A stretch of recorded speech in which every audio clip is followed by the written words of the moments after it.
Hello and welcome to the Tabletop Games blog topic discussion. In between games. Quick games while you wait. I think many of us like games that take an hour or two to play, maybe even longer.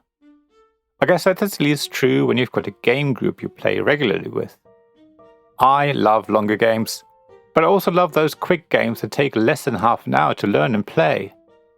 They're ideal to play before, after, or even in between other games. They're also perfect for game groups because you can play them while you wait for others to arrive, after some people have left, or in between other games while some of you freshen themselves up. So in this article I want to look at these in-between games. We all have slightly different ideas about what makes the ideal game to play before, after, or in between other games. However, I think there are three core metrics: the time it takes to teach, the time it takes to set up, and the time it takes to play the game. The quicker the teach, the better. If it's also quick to set up and doesn't take longer than around 30 minutes to play, we have a candidate. Of course, game length is very variable, and while one group of people might be able to learn, set up and play a game in 20 minutes, another group might take 45 minutes to play the same game. So, game length does depend on the people you're playing with. To help with game length, I think another very important metric is how much brain power a game needs.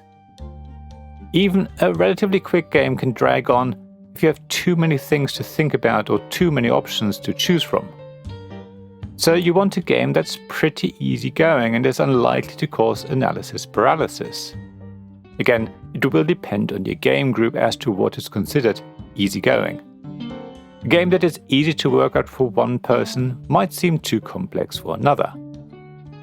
I have one more metric, and that is game size. By that I mean the box size as well as the amount of space a game takes up on the table. I think that's quite an important metric, and maybe it's more of a subjective thing. But I feel games that come in big boxes and are table hogs often feel too daunting to be considered as games to be played before, after, or in between others. I really love short games. They're great to play before you start with heavier game or relax and chill together afterwards, before it's time to head home. They're also really good to play after you finish one game before starting another.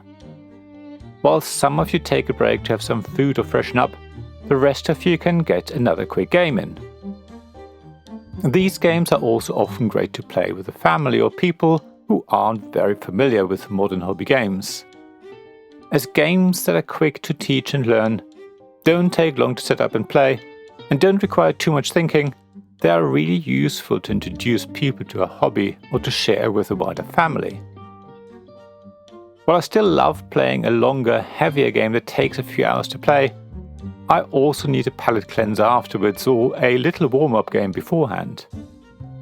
They're ideal for getting some game time in while you discuss the game you just finished or decide what to play next. In my weekly game group, we have a few games we choose to play before the main event, afterwards to wind down, or in between two other main games. I found that most of our recent choices are games from Bombix. Originally it was Sea, Salt and Paper, but for a while now Gnar has been more popular. Since last month, Pixies is now also part of the trio. All three are fairly different games, but all three have good stats when it comes to my in-between game metrics. They're quick to teach, quick to set up, and quick to play. They all also come in relatively small boxes and don't take a huge amount of space on the table. Pixies might be the only exception because of the 3x3 grid of cards everyone is going to have in front of them. Most recently I also considered Pray Another Day, a short game that is great to play in between others. You can play it once or even multiple times, depending on how quickly someone wins. It's super quick to teach and set up as well. None of these four games take too much thinking, with Gnar maybe being the only game that requires a bit more concentration and thought. Sea, Salt and Paper and Pixies also need a little bit of thinking, but it isn't too bad.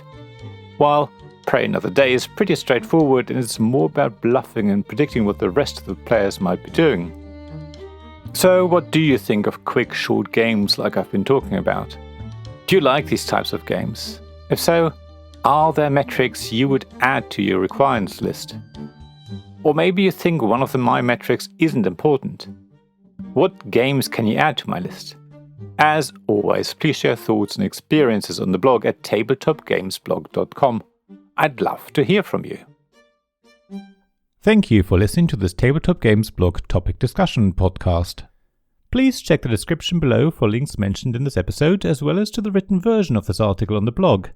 If you enjoyed this episode, please subscribe, give us some stars or leave a review. Please also tell your friends about me, and if you want to offer financial support, check out my Patreon and Ko-fi pages, links to which you'll find in the blog at tabletopgamesblog.com. So thank you again for listening, and I hope to see you again soon. This podcast was made possible by the generous help of my supporters.